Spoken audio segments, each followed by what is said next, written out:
আচ্ছা এই লাইকে কি আমি একটু স্ট্রোক দিতে পারবো? হ্যাঁ হ্যাঁ দেখি, আমি একটা স্ট্রোক দিই। আমাদের দর্শকদেরকে বলে দিই, কোনো রকম রাজনীতির গন্ধ খুঁজতে যাবেন না, কারণ আমরা অলরেডি আমাদের যারা ভিউয়ার্স রয়েছে তারা জানে যে আমরা যেখানেই যাই পেন্টিং এর সময় পেন্টিং করার চেষ্টা করি। তো এখন তো দেওয়াল লিখন চলছে, এবার আমাদের কি করার আছে? যদি সিপিএম এত ভালো দেওয়াল লিখন করে, তো আমাদেরকেও সে একটা টাচ দেওয়ার চেষ্টা করতে হবে। আমি তৃণমূল আর বিজেপিকেও বলছি, যদি আপনাদের এরকম কোনো রকম আর্টিস্ট থাকে যারা সত্যি মনোমুগ্ধকর, আমাদেরকে প্লিজ ডাকবেন, আমরা তার সঙ্গে ইন্টারভিউ করার একটা মানসিকতা রাখবো। অবশ্যই যদি হায়ার করে হয় তাহলে তো এটা পয়সা দিয়ে হয়ে গেল, তাই না? যদি কোনো পার্টির কর্মী থাকে তাহলে তো খুব ভালোই হয়। কি না অবশ্যই।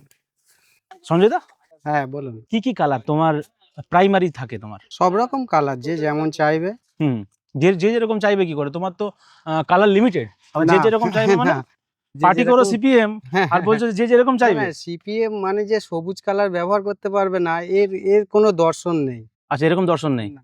আমি একটা দেখলাম অন্যান্যরা যখন কাজ করে তাতে তোমার হয়তো সুতলি দিয়ে তার লাইন টানলো, হ্যাঁ একটা বেসিক ড্রাফট এঁকে নেয় তার আউটলাইন। হ্যাঁ তোমার ক্ষেত্রে ডাইরেক্ট 200 ফুট হোক বা 50 ফুট হোক, বা ডাইরেক্ট যাই হোক করছো। 200 এত 500 কনফিডেন্স কিভাবে তুমি? যাই হোক। তোমার মানে ভয় লাগছিল না যে টাড়া বেঁকা এসব কিছু হতে না পারে? না, আমার ওই রকম কোনো ভয় নেই, আমরা প্রায় সময় তো করে থাকি। হ্যাঁ হ্যাঁ, সেই জন্য আমাদের একটা কনফিডেন্স আছে ঠিক। যে করে দিতে পারবো। মানে দেয়াল দেখে আমাদের একটা হয়ে যায় যে কোনখানে কোন লেটার বসবে, কিভাবে কোন ডিজাইনে বসবে। আমাকে শুধু একটা কথা এখানে বলো, যে তুমি লেটার, এই যে আমি আমাদের ভাষায় যেটা ফন্টস, ফন্টস তো একটা বাছলে তুমি, হুম এইখানে যে এই ফন্টস হবে হুম বা ক্যালিগ্রাফিটা হবে, সেটা তুমি ঠিক করলে কি করে? এখানে ঠিক কিভাবে করি। ঠিক করো? ঠিক করি এই কারণে, জায়গা প্যাসেজ সবকিছুই দেখে সেটা ফ্রন্টটাকে আমাদের সিলেকশন করতে হয়। আচ্ছা, কারণ এই জায়গাতে অন্য ফ্রন্ট দিলে যতটা আমি ধরাতে না পারবো, হ্যাঁ। এই ফ্রন্টটাতেই আমার সুবিধে যে পুরো জায়গাটাকে ধরে নেবে। আর কতগুলো ফন্টস তোমার স্টকে আছে?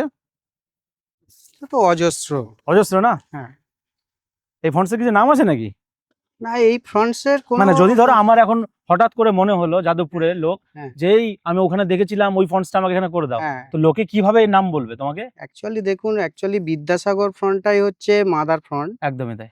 ঠিক আছে, সেই ফ্রন্ট থেকে বিভিন্নভাবে ভেঙে বিভিন্ন জোন, ধরুন আমি একটা ফ্রন্ট তৈরি করলাম, হ্যাঁ হ্যাঁ সে আমার নাম দিয়েই চললো। হ্যাঁ। এরকম তো অজস্র ফ্রন্ট রয়েছে।